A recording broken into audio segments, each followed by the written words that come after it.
BNSS की last video में हम लोग प्रोसीजर फॉर इन्वेस्टिगेशन पढ़ रहे थे, यानी कि अपने सेक्शन 176 को पढ़ रहे थे। तो उसमें हम लोग ने ये देखा था कि इन्वेस्टिगेशन का प्रोसीजर कॉग्निजेबल ऑफेंस और नॉन कॉग्निजेबल ऑफेंस दोनों में कैसे होगा। ठीक है, जब हम लोग कॉग्निजेबल ऑफेंस के बारे में पढ़ रहे थे तो उसमें से हम लोग ने थोड़ा अक्रेंस रिपोर्ट का भी टॉपिक छेड़ा था, क्योंकि अक्रेंस रिपोर्ट कॉग्निजेबल ऑफेंस से रिलेटेड है। क्योंकि जब कॉग्निजेबल ऑफेंस में यानी कि सीरियस ऑफेंसेस में जब पुलिस द्वारा एफआईआर को रजिस्टर किया जाता है तो एक अक्रेंस रिपोर्ट बना के भेजा जाता है मजिस्ट्रेट के पास। ठीक है, तो जब अक्रेंस रिपोर्ट मजिस्ट्रेट के पास भेजा जाता है तो वो उसी के बेसिस में आगे वो समझता है कि स्पेसिफिक मैटर में क्या है, नेचर ऑफ ऑफेंस क्या है और क्या इसमें आगे इन्वेस्टिगेशन होगी। ठीक है, तो ये पूरा प्रोसेस हम लोग अक्रेंस रिपोर्ट का सेक्शन 176 में पढ़ रहे थे और ये उसी में डिफाइंड है। अब हम लोग आज की वीडियो में देखते हैं कि क्या अक्रेंस रिपोर्ट कैसे मजिस्ट्रेट को सबमिट की जाती है और ये मजिस्ट्रेट और ये अक्रेंस रिपोर्ट के साथ मजिस्ट्रेट क्या करता है। ठीक है, यानी कि दो सवाल हैं हमारे पास। एक, मजिस्ट्रेट के पास अक्रेंस रिपोर्ट कैसे सबमिट होती है, और दूसरा, जब मजिस्ट्रेट के पास अक्रेंस की रिपोर्ट पहुंचती है तो उसमें वो क्या करते हैं। ठीक है, तो इन दोनों सवालों को हम लोग आज की वीडियो में देखेंगे।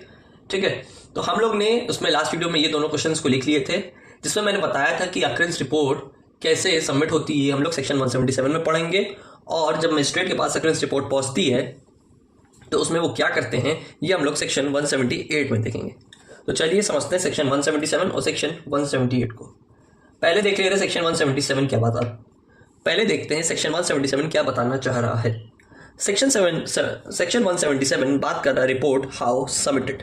ठीक है, कि मजिस्ट्रेट को अक्रेंस रिपोर्ट कैसे मिलेगी, वो कैसे प्राप्त करेंगे। ठीक है, देखिए यहाँ पे पुलिस ऑफिसर जब एफआईआर रजिस्टर करवाते हैं, ठीक है, यानी कि एफआईआर को रजिस्टर करते हैं, देन उसके बाद वो एक घटना की पूरी सूची यानी कि अक्रेंस रिपोर्ट देते हैं किसको, मजिस्ट्रेट के पास। मजिस्ट्रेट के पास जब अक्रेंस रिपोर्ट पहुंचती है तो वो एक पुलिस ऑफिसर जाके पहुंचाता है, जो सुपीरियर ऑफिसर होता है, जिसको स्टेट गवर्नमेंट अपॉइंट करती है। ठीक है, स्टेट गवर्नमेंट डायरेक्ट करती है कि आप जाइए सुपीरियर ऑफिसर उन मजिस्ट्रेट साहब को ये अक्रेंस रिपोर्ट पहुंचा के आइए। ठीक है, यानी कि स्टेट गवर्नमेंट के बिहाफ से हमारे पुलिस ऑफिसर पहुंचते हैं, सुपीरियर ऑफिसर। ठीक है, वो एक जनरल ऑर्डर भी हो सकता है या फिर कुछ स्पेशल ऑर्डर हो सकता है कुछ सीनियर क्राइम या स्पेशल केसेस में, जिसमें वो जाते हैं मजिस्ट्रेट के पास और अक्रेंस रिपोर्ट को सबमिट करके आते हैं। ठीक है, इसमें सुपीरियर ऑफिसर क्या करते हैं, ये साथ ही साथ इसमें उन ऑफिसर को इंस्ट्रक्ट करते हैं जो पुलिस स्टेशन में एफआईआर को लिख रहा है। ठीक है, कि यहाँ पे चाहे तो वो स्टेट गवर्नमेंट द्वारा सुपीरियर ऑफिसर जाए या फिर वो कोई सुपीरियर ऑफिसर को इंस्ट्रक्ट कर सकता है, अपने से नीचे ऑफिसर को इंस्ट्रक्ट कर सकता है, यानी कि हमारे एसएचओ को, कि जिसने यहाँ पे एफआईआर रजिस्टर्ड की है, वो सारे इंस्ट्रक्शन को रिकॉर्ड करते हुए टाइम से बिना किसी डिले के मजिस्ट्रेट को उस रिपोर्ट को भेज के आए। ठीक है, देखिए क्या होता है इसमें, स्टेट गवर्नमेंट द्वारा इसमें एक सुपीरियर ऑफिसर अपॉइंट किया जाता है। ठीक है, वो जाके मजिस्ट्रेट को ये अक्रेंस रिपोर्ट पहुंचाता है, अक्रेंस रिपोर्ट को वहां पे वो पहुंचाता है। ठीक है, साथ ही साथ इसमें सेक्शन 177 का क्लॉज 2 ये बता रहा है कि यहाँ पे सुपीरियर ऑफिसर अपने जूनियर ऑफिसर को यानी कि एसएचओ को डायरेक्ट करता है, इंस्ट्रक्शन प्रोवाइड करता है, और ये कहता है कि आप सारे इंफॉर्मेशन को रिकॉर्ड करें अच्छे से और फिर उसको वहाँ पे मजिस्ट्रेट के पास पहुँचा के आए without any delay.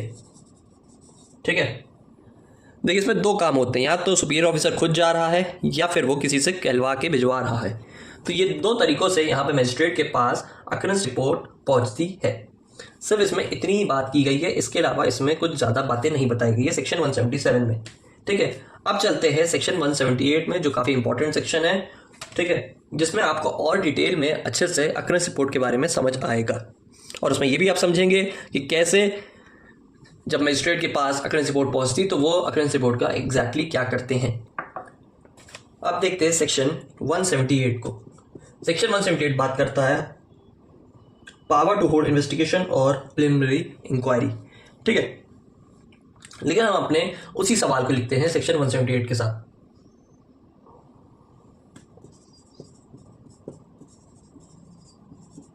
What magistrate do with the occurrence report? Magistrate occurrences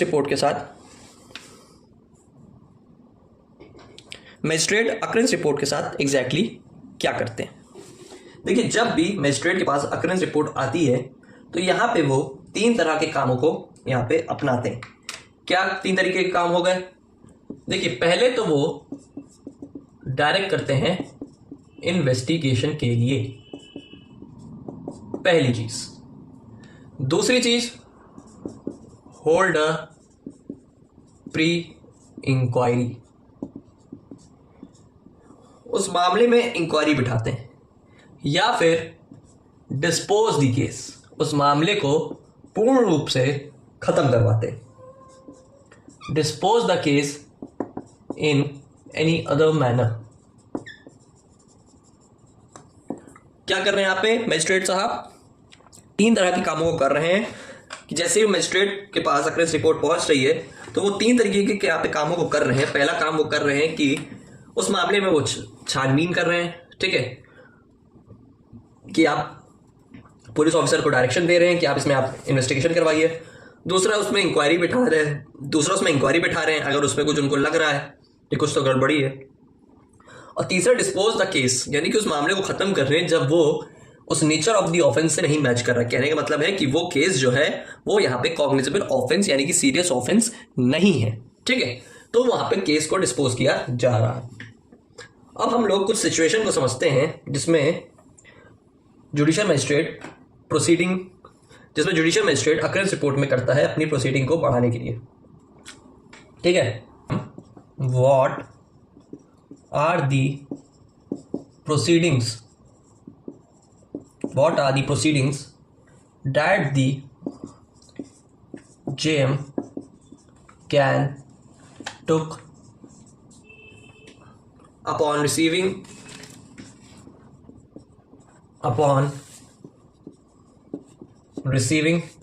the occurrence report। कि यहां पे अक्रेंस रिपोर्ट पहुंच रही है तो क्या क्या चीजें उसमें करते हैं। ठीक है, मान लीजिए यहां पे पुलिस ऑफिसर के पास पहला देख रहे हैं हम लोग, पहला पॉइंट कि यहां पे इंफॉर्मेशन आई और इंफॉर्मेशन में एफआईआर को रजिस्टर्ड किया पुलिस ऑफिसर ने। देन उसके बाद अक्रेंस रिपोर्ट को यहां पे मजिस्ट्रेट के पास पहुंचाया जाता है, जिसमें अक्रेंस रिपोर्ट में पुलिस ऑफिसर लिखता है आई will not do any investigation because not strong matter in FIR. ठीक है, कि मैं यहाँ पे इन्वेस्टिगेशन को नहीं कर रहा हूं क्योंकि एफआईआर में इतना सीरियस ऑफेंस नहीं कंडक्ट हुआ है। पुलिस ऑफिसर यहाँ पे अक्रेंस रिपोर्ट में ये लिख के देता है कि मैं इन्वेस्टिगेशन इस मामले में नहीं करूंगा, इन्वेस्टिगेशन ना करने की वो बात कहता है। ठीक है, और ये लिखने के बाद वो यहाँ पे मजिस्ट्रेट के पास पहुंचा देता है। मजिस्ट्रेट के पास जब पहुंचता है तो यहाँ पे 2 चीज हो जाती है, एक एफआईआर की कॉपी जाती है, हम पहले पढ़ के आए, और दूसरा पुलिस ऑफिसर के ओपिनियन जाते हैं कि यहाँ पे उस मामले में पुलिस ऑफिसर ने क्या लिखा है इंफॉर्मेशन के संबंध। ठीक है, और ओपिनियन में उसने ये लिखा है कि मैं इन्वेस्टिगेशन इस मामले में नहीं कर रहा हूं, ये लिखा हुआ है। जब यहाँ पे जुडिशियल मजिस्ट्रेट उस अक्रेंस रिपोर्ट को रीड करता है, पढ़ता है, तो उसमें वो फाइंड करता है कि यहाँ पे इन्वेस्टिगेशन होनी चाहिए थी या होनी है, इन्वेस्टिगेशन इज रिक्वायर्ड, मैंडेटरी है करवाना इसमें। ठीक है, तो हेयर जुडिशियल मजिस्ट्रेट में order investigation under section 178 BNSS। अगर यहाँ पे उनको लगता है कि इस मामले में इन्वेस्टिगेशन होनी थी, जुडिशियल मजिस्ट्रेट को लग रहा है अक्रेंस रिपोर्ट को देखते हुए, तो यहाँ पे चुपचाप जुडिशियल मजिस्ट्रेट यहाँ पे ऑर्डर कर सकता है पुलिस ऑफिसर को कि आप इस मामले में छानबीन करें, ठीक, इसमें इन्वेस्टिगेशन करें। और ये करने की पावर उसको अंडर सेक्शन 178 BNSS से मिलती है। ये इसकी जनरल पॉइंट बताने का मतलब हुआ, यानी कि सेक्शन 178 की जनरल बात हमारे सामने ये आ रही है कि यहाँ पे भले ही उसमें पुलिस ऑफिसर जितना भी मना कर ले कि हम इसमें छानबीन नहीं करेंगे, ठीक है, लेकिन अगर उसको लगता है, किसको, जुडिशियल मजिस्ट्रेट को, कि इसमें इन्वेस्टिगेशन होना ही था, ठीक है, तो उसमें पुलिस ऑफिसर इन्वेस्टिगेशन करेगा ही करेगा, ठीक है। In such case investigation will be done under section 178 of BNSS, ठीक है। तो पहला इसका क्या पॉइंट बताया जा रहा है कि यहाँ पे इन्वेस्टिगेशन अगर करने से मना कर देगा तो पुलिस वाला यहाँ पे इन्वेस्टिगेशन फिर बाद में करेगा जेएम के ऑर्डर के थ्रू। इसका पे पूरा आंसर अच्छे से लिख के दे रहा हूँ। पहली सिचुएशन ये यहाँ पे है कि पुलिस ऑफिसर इन्वेस्टिगेशन करने से मना कर रहा है और जुडिशियल मजिस्ट्रेट इन्वेस्टिगेशन करने को कह रहा है। ऐसी सिचुएशन में क्या होगा, लिखिए अब answer. The JM may upon the reading of FIR decide that the investigation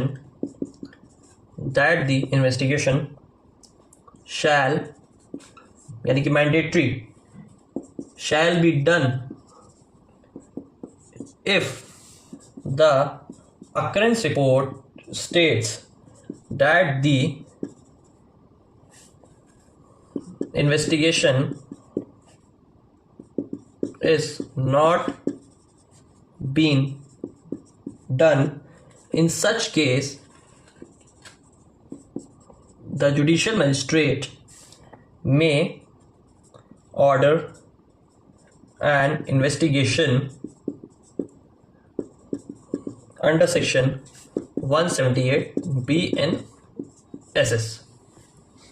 क्या हमको इससे समझ आया कि अगर पुलिस वाला इन्वेस्टिगेशन करने से मना कर रहा है लेकिन जुडिशियल मजिस्ट्रेट कह रहा है इसमें इन्वेस्टिगेशन होनी ही होनी है, तो उस अनहोनी को नहीं रोक सकते, वो फिर वहाँ पे होना ही होना है। जुडिशियल मजिस्ट्रेट ऐसी सिचुएशन में उसको ऑर्डर करेगा पुलिस ऑफिसर को, यहाँ पे आप इन्वेस्टिगेशन करिए, उस मामले में छानबीन करिए और देखिए उसमें एग्जैक्टली क्या हुआ है। अब चलते हैं हम लोग अपनी सेकेंड सिचुएशन में, ठीक। जब यहाँ पे सेकेंड सिचुएशन क्या बताना चाह रही है हमें कि अगर दोनों के सेम ओपिनियन है, क्या सेम ओपिनियन यहाँ पे लग रहे हैं दोनों में, कि दोनों के अगर उसमें सेम ओपिनियन लग रहे हैं कि जब पुलिस वाला अक्रेंस रिपोर्ट बना के जुडिशियल मजिस्ट्रेट को भेजता है और उस अक्रेंस रिपोर्ट में ये लिख रहे हैं पुलिस वाला कि यहाँ पे इन्वेस्टिगेशन नहीं होनी है, ठीक है। और बाद में जब वो जुडिशियल मजिस्ट्रेट के पास पुलिस द्वारा बनाई गई अक्रेंस रिपोर्ट पहुँचती है और उसमें भी यही सवाल लिख के आ रहा है, या उससे भी हमें यही समझ आ रहा है जुडिशियल मजिस्ट्रेट को कि यहाँ पे सच में उस मामले में क्या नहीं होना है, इन्वेस्टिगेशन नहीं होनी है। इन्वेस्टिगेशन इस मामले में अगर नहीं होनी है, उनको भी यही लग रहा है, तो ऐसे केस में वहाँ पे सेम ओपिनियन दोनों का फाइंड हो रहा है, तो वैसे केस में इन्वेस्टिगेशन नहीं होगी। दूसरी सिचुएशन हमारे सामने आ रही है कि जब पुलिस ऑफिसर यहाँ पे अक्रेंस रिपोर्ट बना के देखते हैं जुडिशियल मजिस्ट्रेट को और उसमें वो ओपिनियन लिखते हैं कि यहाँ पे इन्वेस्टिगेशन क्या है, नहीं होनी है, ठीक है। और जुडिशियल मजिस्ट्रेट को भी जब लगता है पढ़ने के बाद अक्रेंस रिपोर्ट को कि इन्वेस्टिगेशन नहीं होनी है, अब यहाँ पे देखिए सेम ओपिनियन है और यहाँ भी सेम ओपिनियन है, तो दोनों केस में जब ओपिनियन आपके पास सेम है तो यहाँ पे judicial magistrate will not pass any order, कोई उसमें ऑर्डर वो नहीं पास करेंगे। क्यों नहीं करेंगे? क्योंकि दोनों के ओपिनियन सेम है। अब ये बात को हम लोग लिख ले रहे हैं। अब सेकंड सिचुएशन को यही लिख ले रहे हैं जो हम लोग ने भी यहाँ पे पढ़ी। क्या पढ़ा इसमें हम लोग ने? If the occurrence report states that investigation is not being done in this case,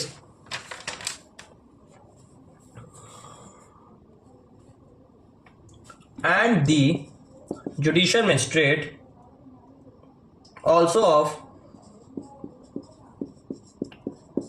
same opinion,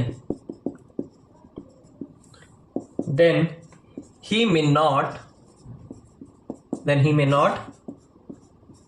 pass any order and just keep the OR यानी कि occurrence report in the file। क्या करेंगे वो? कि दोनों का सेम ओपिनियन लग रहा है इन्वेस्टिगेशन में, जिसमें अकरेंस रिपोर्ट में लिखी पुलिस ऑफिसर ने बात, और जब अकरेंस रिपोर्ट पहुंची जुडिशियल मजिस्ट्रेट के पास तो दोनों में बातें सेम लिख रही है, दोनों में बातें सेम दिख रही हैं, तो ऐसी कंडीशन में यहाँ पे इन्वेस्टिगेशन उस मामले में नहीं होगी। ये रही दूसरी सिचुएशन।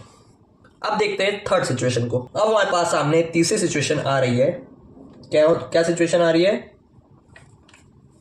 सिचुएशन ये आ रही है कि यही चीज को फिर से समझते हैं कि जब पुलिस ऑफिसर ने अकरेंस रिपोर्ट बना के जुडिशियल मजिस्ट्रेट को भेजी, और उसमें अकरेंस रिपोर्ट में यहाँ पे पुलिस ऑफिसर ने ये लिखा कि इन्वेस्टिगेशन इसमें होनी है, मामला यहाँ पे गंभीर है, सीरियस है, और जुडिशियल मजिस्ट्रेट के पास जब वही रिपोर्ट पहुंचती है और उसमें वो पढ़ता है और उसमें वो अपना ओपिनियन देते हैं जुडिशियल मजिस्ट्रेट कि यहाँ पे इन्वेस्टिगेशन होनी है।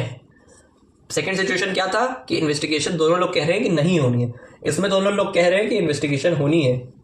तो ऐसी कंडीशन में यहाँ पे क्या होगा, इसको अब लिख ले रहे हैं कि जब दोनों लोग कह रहे हैं कि इन्वेस्टिगेशन होनी है, if the occurrence report states that the investigation is being done, then the judicial magistrate will not pass any order। कोई जुडिशियल मजिस्ट्रेट यहाँ पे ऑर्डर को पास नहीं करेगा, क्योंकि दोनों कंडीशन में इन्वेस्टिगेशन होनी दिख रही है। ठीक, तो यहां तक तो बात हमारी इन्वेस्टिगेशन की चल रही थी। ठीक है, पहली हमारी यहाँ पे बात क्या चल रही थी, इन्वेस्टिगेशन चल रही थी कि तीन कंडीशन बनती है, जिसमें एक कह रहा है होनी, एक कह रहा है नहीं होनी है, दूसरा कह रहा है कि दोनों ही मना करने की नहीं होनी है इन्वेस्टिगेशन, और आखिरी में कह रहे हैं कि इन्वेस्टिगेशन होनी है, यानी कि दोनों लोग कह रहे हैं कि इन्वेस्टिगेशन कराइए, वहां पे इन्वेस्टिगेशन होनी है।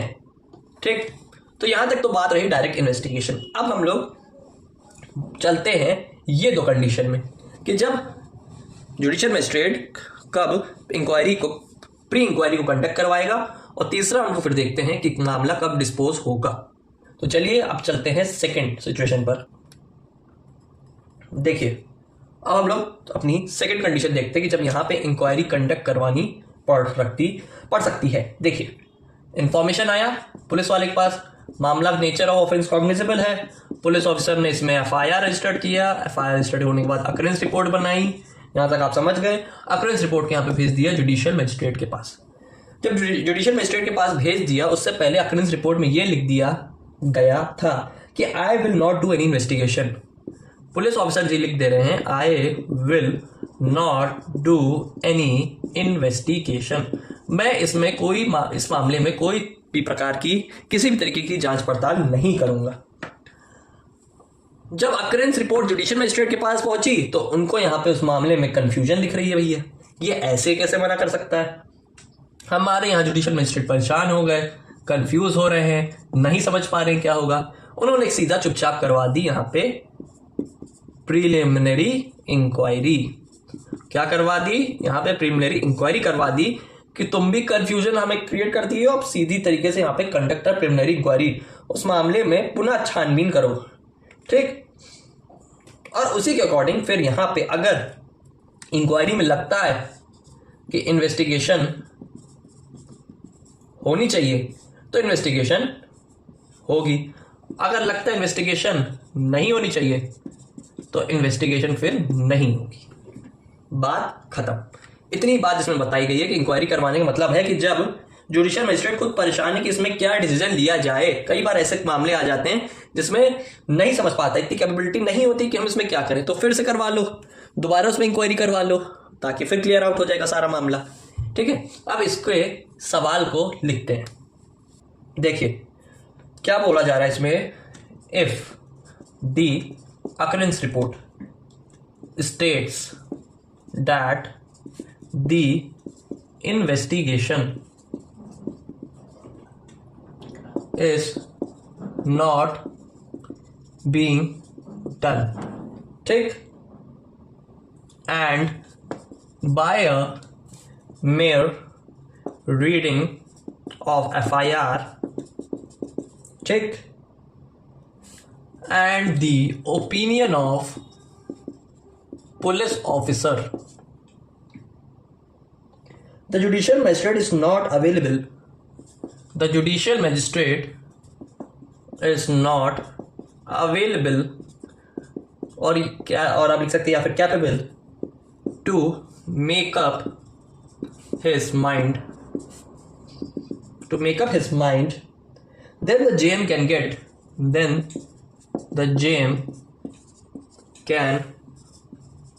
get a preliminary inquiry conducted, and this inquiry is only for the purpose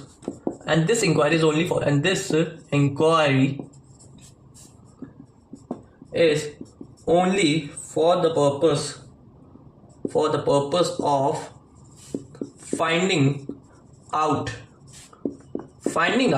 whether the investigation shall be done or not, कि भैया इस मामले में क्या होगा, इन्वेस्टिगेशन होगी या फिर नहीं होगी।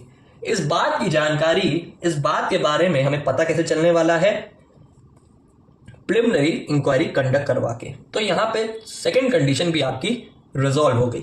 क्या होगा, अब चलते हैं dispose the case in any other manner, मामले को पूर्ण रूप से खत्म कर दिया जाए। तो ऐसी कंडीशन में जुडिशियल मजिस्ट्रेट क्या करते हैं, देखिए अब हमारे पास तीसरी कंडीशन बन के आ रही है कि जब मामले को डिस्पोज करना है, खत्म करना है, तो क्या होगा। देखिए फिर वहीं तक का मामले को लेकर चलते, पुलिस ऑफिसर ने इंफॉर्मेशन यानी कि FIR को लिखा, कॉग्निजेबल ऑफेंस, ठीक है, और यहां पे उसने उसको अकरेंस रिपोर्ट बना के भेज दी जुडिशियल मजिस्ट्रेट को, ठीक। अब यहां पे वो कंफ्यूज है पुलिस वाला भी कि ऐसे मामले में FIR होनी चाहिए थी कि यहाँ पे कंप्लेन होनी चाहिए थी, नहीं समझ पा रहे हैं। लेकिन फिर भी उसने उस मामले में कॉग्निजेबल ऑफेंस बना के अकरेंस रिपोर्ट जुडिशियल मजिस्ट्रेट के पास सौंप दी गई। अब यहाँ पे अकरेंस रिपोर्ट को देखते हैं जुडिशियल मजिस्ट्रेट यहाँ पे दो काम करेंगे, ठीक है, या तो कहेंगे उस मामले में इन्वेस्टिगेशन करो और या फिर उसमें इंक्वायरी करो। लेकिन यहाँ पे एक काम वो ये भी कर सकते हैं, कौन सा काम, कि dispose the case in any other manner. क्या कर सकते हैं, dispose the case in any other manner.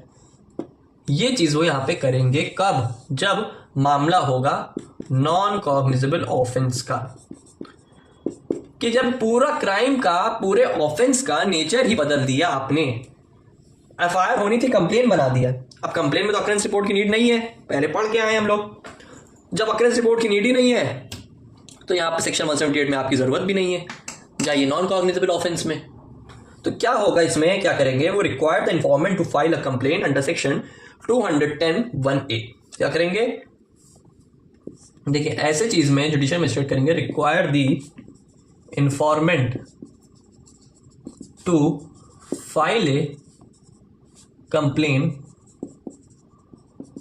Under section 210 clause 1 sub clause A. Already हम लोग पढ़ चुके हैं कंप्लेंट के बारे में कि कंप्लेन प्रोसीडिंग स्टार्ट करवाने को कह रहा है। तो ये जो अकरेंस रिपोर्ट होगी, अब ये सिंपली ट्रीट कर ली जाएगी, ट्रीटेड एज इंफॉर्मेशन, ठीक है।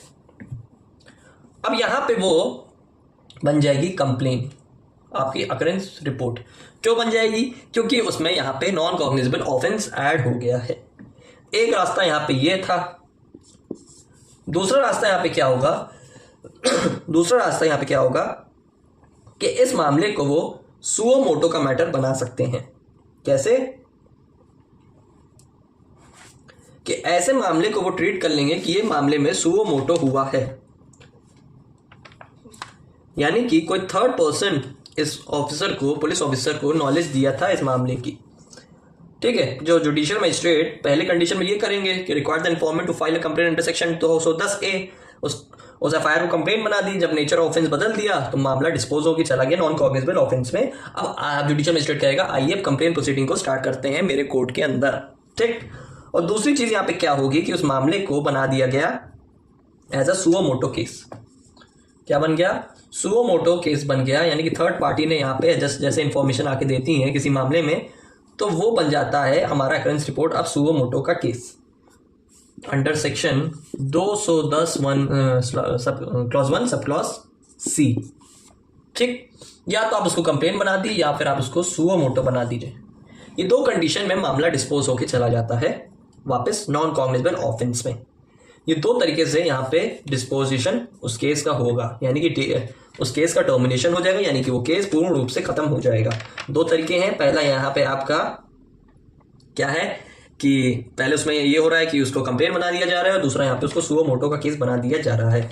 अब इस बात को भी हम लोग लिख ले रहे हैं। अब समझते हैं अपनी तीसरी कंडीशन को जो हम लोग ने भी समझी, अब इसको लिख ले रहे हैं। ठीक है, देखिए, the judicial magistrate can also dispose of the case in any other manner।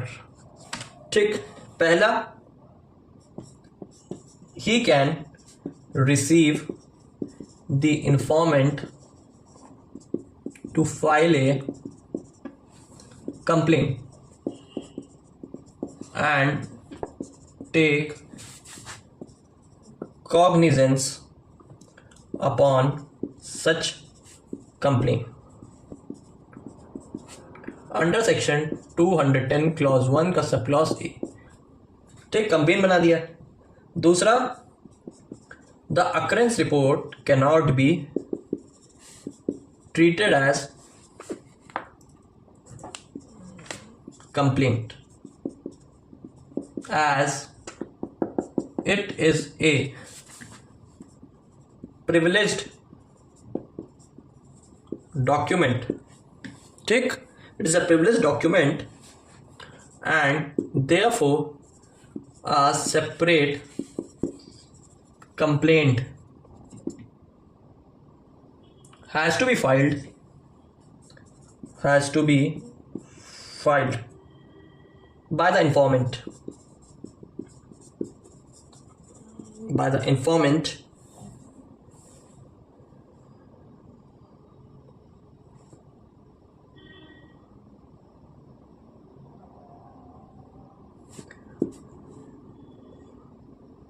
and upon the said information ठीक, he may take cognizance under section 210 clause 1 का सब क्लॉज सी। ठीक, दो तरीके से यहाँ पे क्या होगा, या तो उसको कंप्लेन बना दो या तो फिर उसको बना के कंप्लेन आपने उसको सुओ मोटो का मैटर में भेज दिया। तो इन दो तरीकों से यहाँ पे आपका जो केस है वो ले लिया जाएगा as a non cognizable offence. तो यहाँ पे आपका खत्म होता है सेक्शन 177 और सेक्शन 178। सेक्शन 177 में पढ़ा कि हम लोग कैसे जुडिशियल मजिस्ट्रेट को अकरेंस रिपोर्ट सबमिट करेंगे, और सेक्शन 178 में पढ़ा कि जुडिशियल मजिस्ट्रेट उस अकरेंस रिपोर्ट के साथ क्या करते हैं। पहले तो वो इन्वेस्टिगेशन करते हैं, जिसमें हम लोग ने 3 सिचुएशन को समझा। दूसरा सिचुएशन में हम लोग ने सेकंड में हम लोग ने देखा होल्ड अ प्रिलिमिनरी इंक्वायरी। ठीक है, कंफ्यूजन है तो इंक्वायरी करवा लो, और तीसरा उस मामले को खत्म कर दो। तो ये था आपका सेक्शन 177 और सेक्शन 178। आई होप आपको आज का टॉपिक अच्छे से क्लियर हुआ हो और कंसेप्ट अच्छे से क्लियर आए हों और सारे कंसेप्ट अच्छे से समझ आए हों।